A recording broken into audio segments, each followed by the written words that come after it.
he always wanted to bring me in to play bass, and I said, I don't know if I can play bass. And he always liked my voice when I sang. He always loved my voice. He always tells me, sing to me, mommy, sing to me, and I'm pretty much like mother to him. So, but anyway, so he pretty much got stabbed in the back by the bass player of Rebel. He got stabbed in the back really hard, believing in some lies that were not said because of the ex-roommate. The ex-roommate female, actually went nuts. Actually went crazy. Told a lot of stories. Told a lot of things, and right now we're working on getting that taken care of. But told a lot of stories, and she stole a lot of things, a lot of old tapes that Evil D done when he was younger. Stole some of those, which she has no right to put up, and if we ever found out, she'd be sued. Thank God that we have copies of it, and we just it's really sad. It's very, very sad that people have to be like that. It's just horrible. That people just don't move on and have nothing better to do. But I think them two actually kind of were maybe together on some things, so they can have each other or whatever they're doing. It doesn't matter to me, just as long as they stay on our lives. So another thing is, I never told Evil D to end Empty Arms. We moved in together when I came back. We moved in together.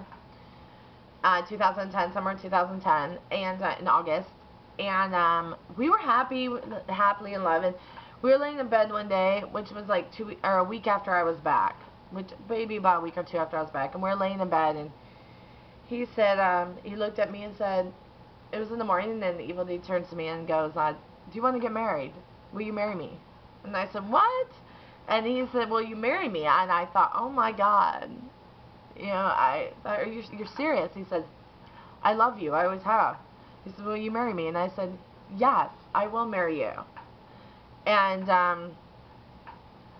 it was so beautiful. I thought, oh my gosh, I'm going to spend the rest of my life with the man that we're just alike. We have everything in common. I mean, his own mother hasn't even said that we are just alike, identical alike.